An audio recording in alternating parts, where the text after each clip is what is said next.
Hello everyone, this is Grace. It is January the 6th, 2025, and we are continuing our study on clean and unclean foods. And we're going to be reading through the first 8 verses. But let's do a quick recap of where the Bible identifies clean and unclean foods. So this is after Noah. This is God speaking to Noah. Genesis 9:3. Every moving thing that liveth shall be meat for you, even as the green herb have I given you all things. But flesh with the life thereof, which is the blood thereof, shall ye not eat. So this is not interpreted the correct way. Let's take a look at it in Scriptures for All. Oops, hold on.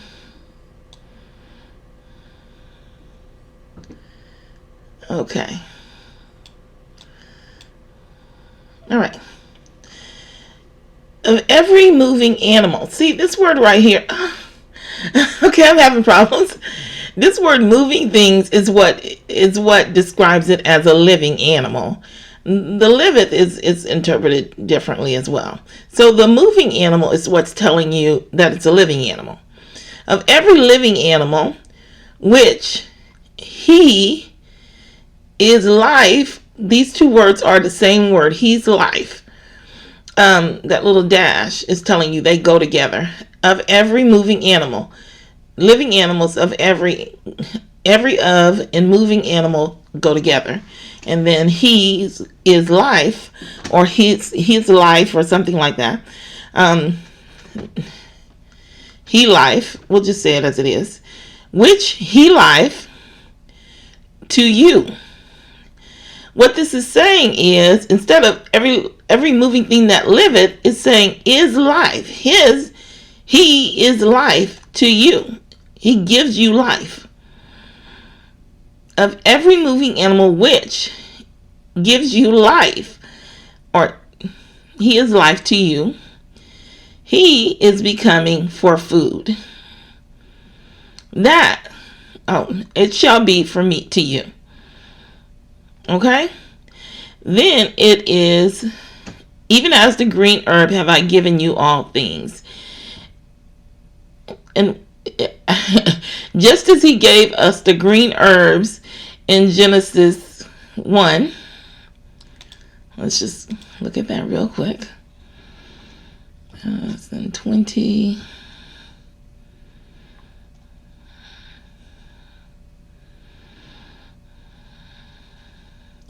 And God said, behold, I have given you every herb bearing seed, which is upon the face of all the earth, and every tree, and which is the fruit of the tree yielding seed. To you it shall be for meat. Well, he's telling you, just as he gave you the herbs here to eat, he now gives you the meat to substitute. Well, not necessarily to substitute, but there weren't any herbs because pretty much everything died. But he gave it to you. He's now giving you meat that gives life. Those would be the clean meats. So the next verse needs a little bit of interpreting as well. But flesh with the life thereof, which is the blood thereof, shall ye not eat. Blood is death. You can know that because in the very next verse it's pretty clear. And surely your blood of your lives will I require at the hand of every beast will I require it. And at the hand of man, at the hand of every man's brother will I require the life of man. So surely your blood, he's not just knocking out nurses for taking your blood. No, this is your life. If someone kills you, the death or the murder of any man is required. You cannot get away with murder, even if you think you have, is what he's trying to say. You can't get away with it. No man can get away with it, and no animal can get away with the murder of another man. So when we come up here, we can know he's still talking about the same thing. It's literally the very next line. So, but flesh with the life thereof, which is the blood thereof, shall you not eat. So let's look at that. So, yea, flesh in the soul of him is death. We know this word is death. It's the death of him.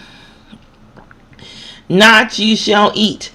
Where there's death in the animal, in the life of the animal, here there's life. He has life to you. Here there's death in him. You shall not eat those. That is our description of clean and unclean meats. So let's go back. Clean and unclean foods. So let's go back to Revelation 11, to Leviticus 11. Okay.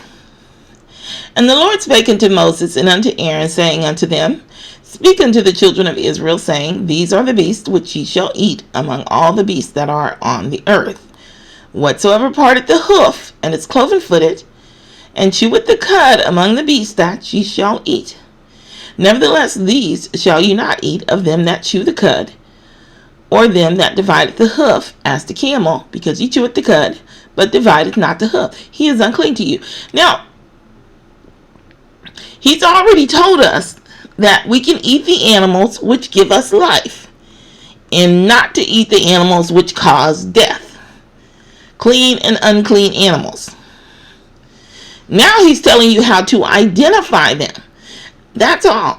There's no, not in this study, but in a future study, we're going to go to John, I think, chapter 10. There's no such thing as an unclean animal. You have animals that are unclean to eat. And, well, unclean can mean sick as well. So you can be sick. Even a healthy, as a matter of fact, we're going to look at a scripture that shows us where clean animals are called evil things because they're made into idols, but it's still called an evil thing. But to say something is unclean just because is not biblical. In Jesus' own words, he says this. I don't know if we're going to cover it in this study, though. Nevertheless, these things shall ye not eat, of them that chew the cud, or of them that divide the hoof, as the camel, because he cheweth the cud, but divided not the hoof, he is unclean to you. He's unclean to eat. And we know that pork is unclean to eat, right? But let's read through this real quick. And the coney, because he cheweth the cud, but divideth not the hoof, he is unclean unto you. And the hare, because he cheweth the cud, but divideth not the hoof, he is unclean unto you. And the swine, though he divide the hoof, and be cloven-footed, yet he cheweth not the cud, he is unclean to you. Of their flesh shall you not eat, and their carcass shall you not touch. This is a lie. This was not written by the prophets. I actually spoke with you in another video before where it says anything that dieth of itself and is torn. I couldn't find out one scripture where that was actually written by a prophet. It was forged in every single instance. And I believe I have that in this study. I think we're going to go over that. Of their flesh shall ye not eat, and their carcass shall ye not touch. That's not true. That word carcass is not carcass. We're going to look at this, I think, in this study. Carcass is always a body. In the old language. It's not an animal. They are unclean unto you. It should read, of their flesh you shall not eat. They are unclean to you. That's the way it should read. So let's look at our scriptures.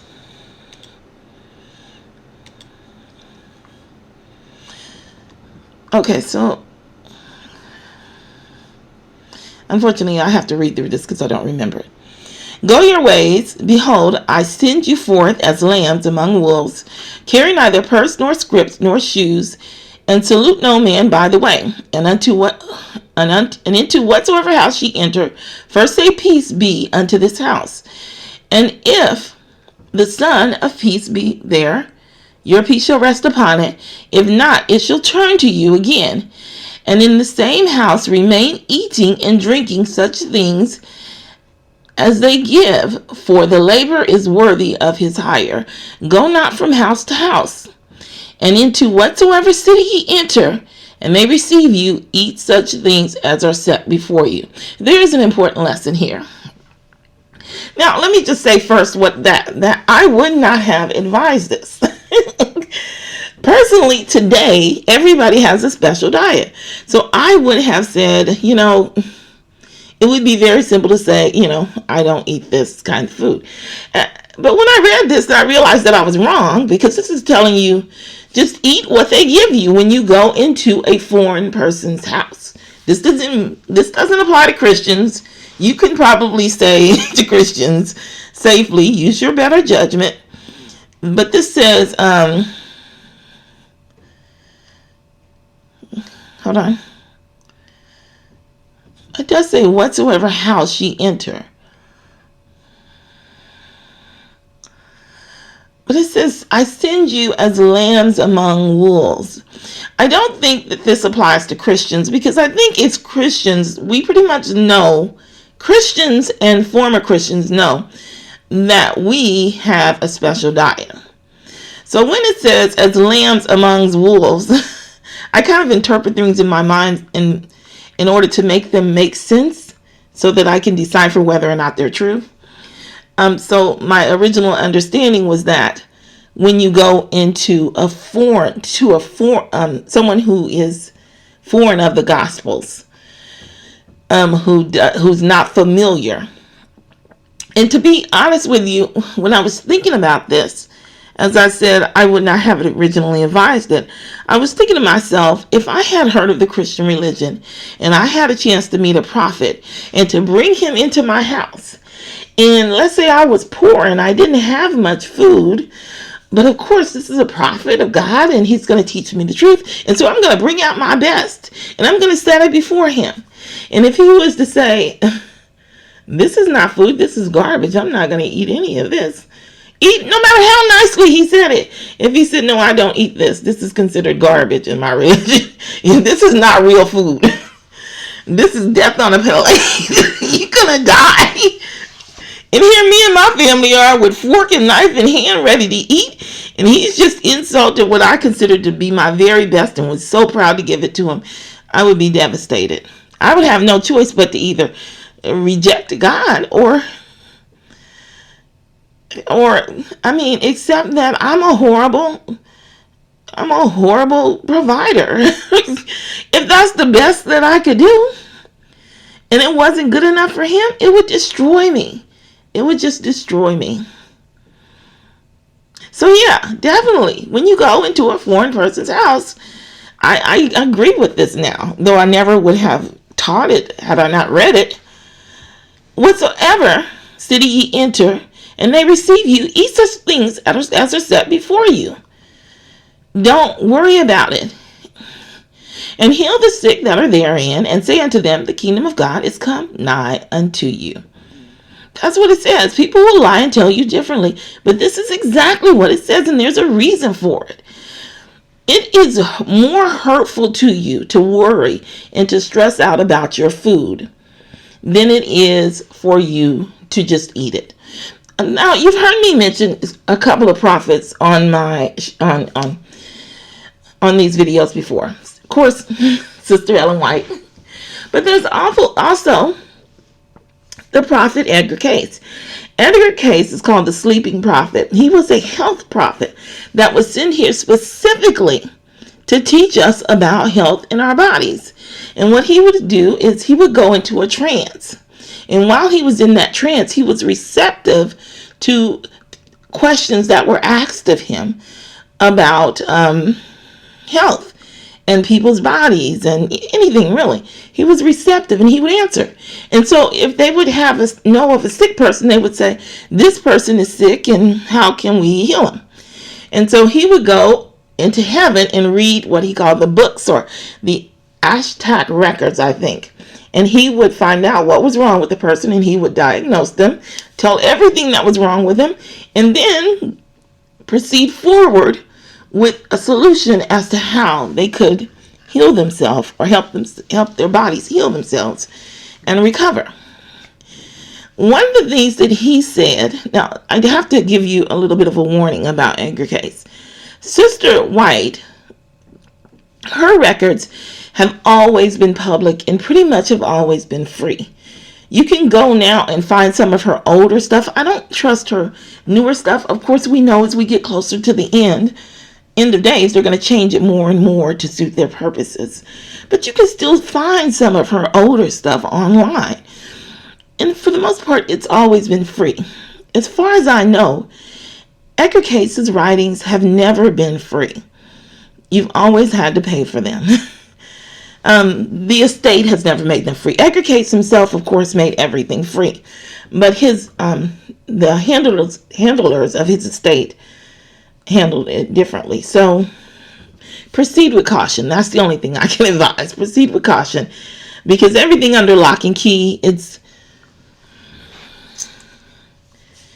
is not the way I would. It doesn't give the best impression. I'm not going to say it's good or bad. I'm just going to say it doesn't give the best impression. Okay? But some of the things that Edgar Cayce said was, he said that, well, let me put it this way. Well, I want to tell you some other things first. One of the things he said was, he said that,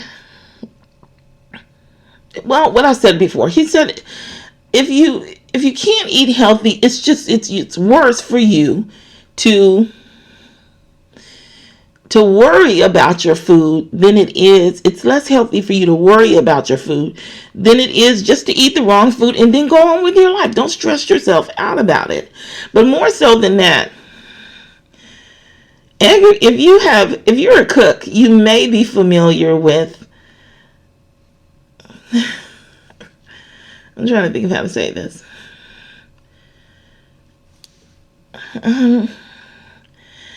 I want you to understand, here's what I want you to understand. I want you to understand that the purpose for the law, the purpose for these laws, these are not laws of themselves. Remember, you have your laws, you have your statutes, and you have your judgments. The purpose of this is to bless you so that you can maintain your health. Just the same as the purpose for the tithe is to bless you so that you can have maintain your wealth. And that wealth can be, a multitude of ways. But we're speaking about the body right now. These laws were not made so that the Lord could look down and point at you and blame you. They were meant so that he could look down and bless you. So he didn't make a bunch of unnecessary rules. I know that's hard for you men to accept. You seem to love these rules. You cling to them. I don't understand them. I don't understand it, but it just seems to be a thing. You cling to these rules. It gives you a level of piety, I think. But you're wrong in this case. You're wrong in the case of clean and unclean animals. You're also wrong in the case of the tithe. When people tell you you don't have to tithe, they're not blessing you. They're cursing you. They're taking away your blessings. They're not helping you. If you think that anybody that tells you that you don't have to tithe is blessing you or helping you or trying to keep somebody from stealing something from you, then you have got the entirely wrong idea. You have got it all wrong. Even if you don't have a preacher to help you to take your tithe, you can give it to the poor. There's somebody that's poor, surely, that you can give a tithe to. There has to be. There's poor people everywhere. They're denying you a blessing. But I need for you to understand, when it comes to clean and unclean foods, that these are not just laws. They're there to help you. So, one of the things so when I tell you that one of the things that the prophet teaches is, he said that if you fry bacon crispy, he said if you fry it crisp kills all of those bad bacteria in it, and it becomes a clean food. He says you should not eat pork. He says you should not eat all of the things that the Bible says. He says limit it to fish, fowl, clean birds, of course, lamb, beef. He gave all the typical animals that you could eat. But he did not say that it was okay to eat pork. But he said that if you fried bacon crisply, it becomes clean. Another thing he said as a prophet was if you, and this is what I started to say before about the jello. If you are a chef or the cook in your house, then you may have come across those jellos where they have a whole salad inside of a jello. Anything that can fit into a dish, meatloaf, salad, anything they can put in a jello mold, they would slap it into a jello mold and they would eat it from the jello mold. That is a direct result of the writings of Edgar Cayce. Because Edgar Cayce said, when you eat your fruits and vegetables and your foods with jello, then it is easier for your body to assimilate those foods into vitamins and nutrients. A couple of other things he said. He said your body is able to reproduce every single vitamin, mineral that it needs except vitamin K. And he suggested that you take a nutrient for vitamin K every day, or you'll go without it every day if you don't take it. Or he said, I can't remember. He said orange and yellow foods each have vitamin K, or he might have said orange foods or yellow foods, one or the other or both. I can't remember which one, but he said eat something like that every day to get your vitamin K, just a little, or take a supplement. One other thing he said off the topic of food, he mentioned this, but I got this third hand. I didn't read it. Got it from one of his teachers. For you Enoch fans, he said that angels do have sex, but it's more spiritual. It's off the topic, but I just want you to understand that he responded to the questions that were asked of him while he was in a trance. So he spoke on a multitude of topics.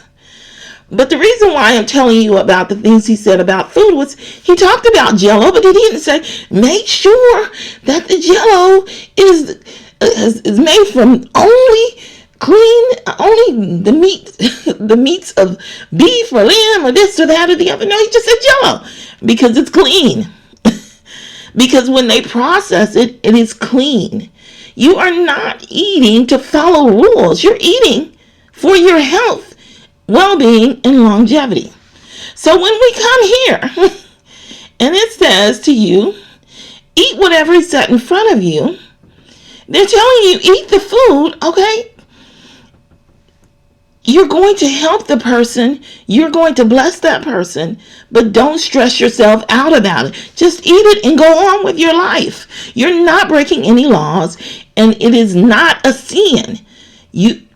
I'll tell you like my old church elder used to say, it may keep you out of heaven, but nobody is going to go to hell for eating a pork chop. It's not a law like that. It's just not. It's here for you. It is literally here to bless you. I know we're not going to get through all of these scriptures. I'm only through the first one. The first one. Okay. So this is a little bit different. This says something different. This is talking about idols. And this is where I mentioned they called a clean food an evil thing. Let's read through it. But with many of them, God was not. Well, let's start from the beginning. Moreover, brethren, I would not that ye should be ignorant how that all our fathers were under the cloud, and all passed through the sea, and were all baptized unto Moses in the cloud and in the sea, and did all eat of the same spiritual meat, and did all drink of the same spiritual drink. For they drank of that spiritual rock that followed them, and that rock was Christ. Now the rock that Moses hit twice was not Christ, that was God. God is our provider. He provides through, however you want to look at it, it goes through Christ, but it comes from God the Father. That's why he is the fatted calf. He feeds all through or because, however you want to look at it, of Christ.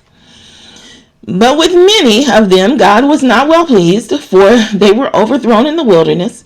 Now these things were our examples, to the intent we should not lust after evil things, as they also lusted. Here he's speaking of the quail. I think it was quail. Let's look. I have the scriptures for this.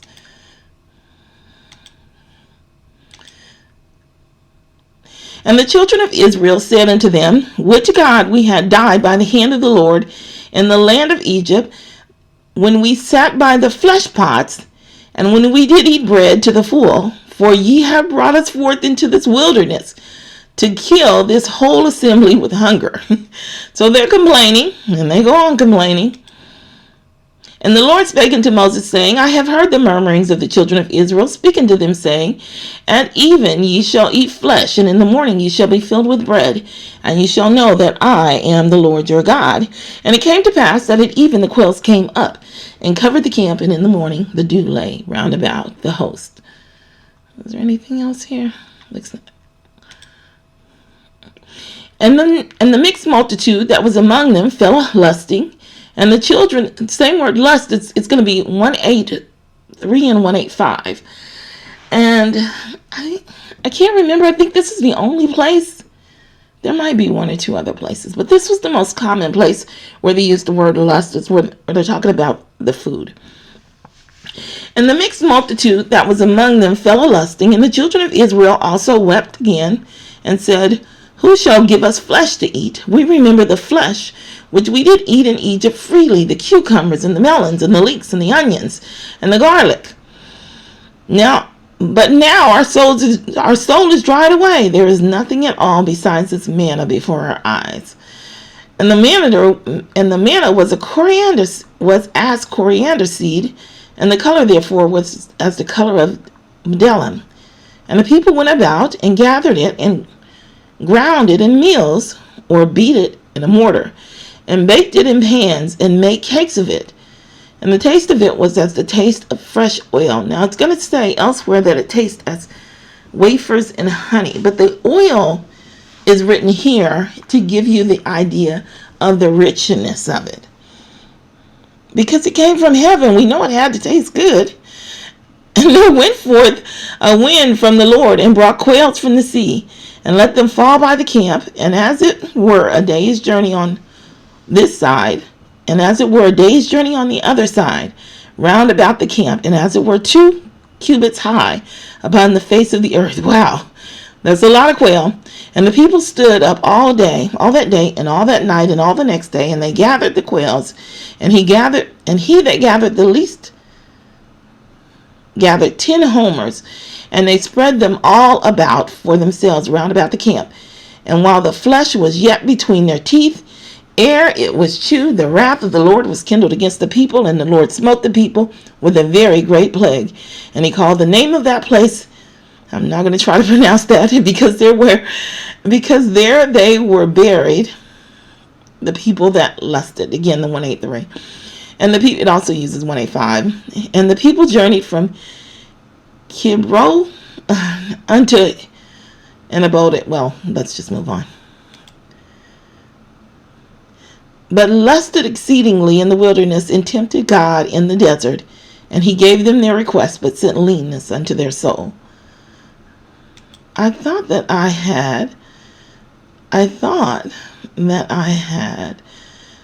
highlighted where it was called honey and wafers, but evidently I didn't. But it was called honey and wafers somewhere.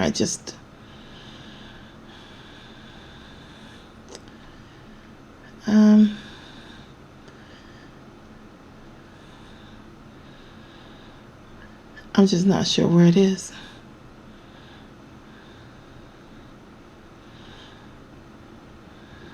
I guess I just didn't highlight it.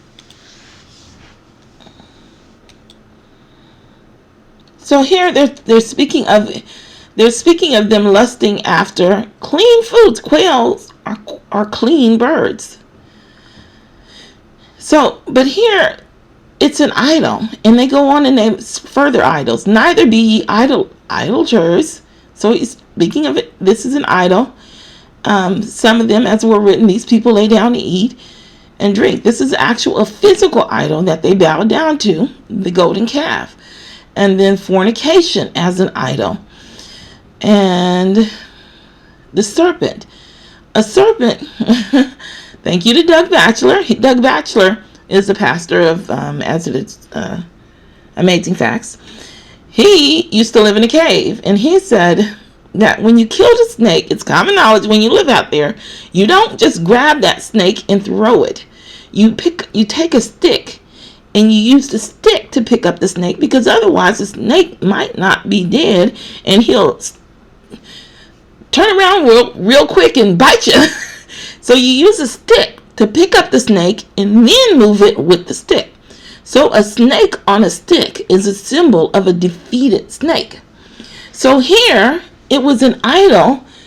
All they had to do was look upon the dead, defeated snake, and they were cured. So the only thing that kept them from being cured would have been pride. So they made a real idol, an idol of food, of their appetite, of their body. I would say lust, but they use lust for food, so I don't want to use the same word. Of pleasure. Here they made an idol of their pride. The destroyer. This was them tempting God. The destroyer. There were several examples of this, but in each case, it was someone who did something. For instance, I remember one case was David, when he numbered the people. Publicly, in order to number those people, he had to have accepted a fee for each person. So every single person in Jerusalem, or in his under his rule, had to know that he was tempting God, because they had to pay the fine. So he literally tempted God. So, and that's what this is. But all of these are idols. So when you come down here, he even closes it.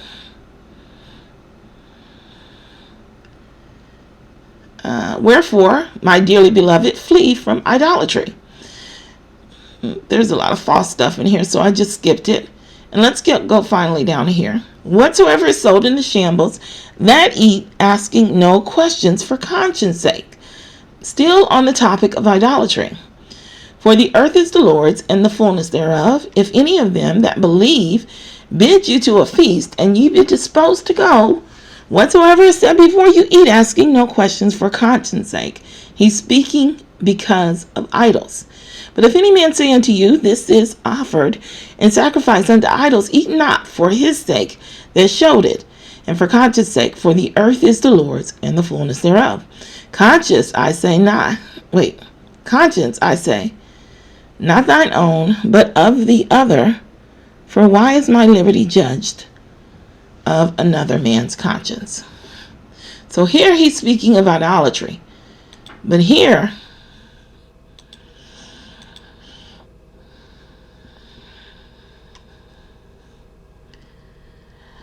he is definitely speaking of whatsoever set before you. If you look at these words closely, I think I looked up all of these words, and every single one of them supported that interpretation. I wish you could remember. To place beside, next, near, set before.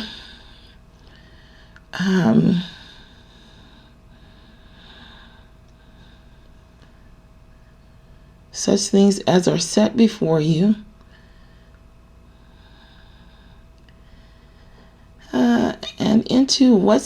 And into whatsoever city ye enter, and they receive you. Maybe it was this verse that I looked up all the words. And in the same house remaining, eating and drinking such thing as they give for the laborer is worthy of his hire.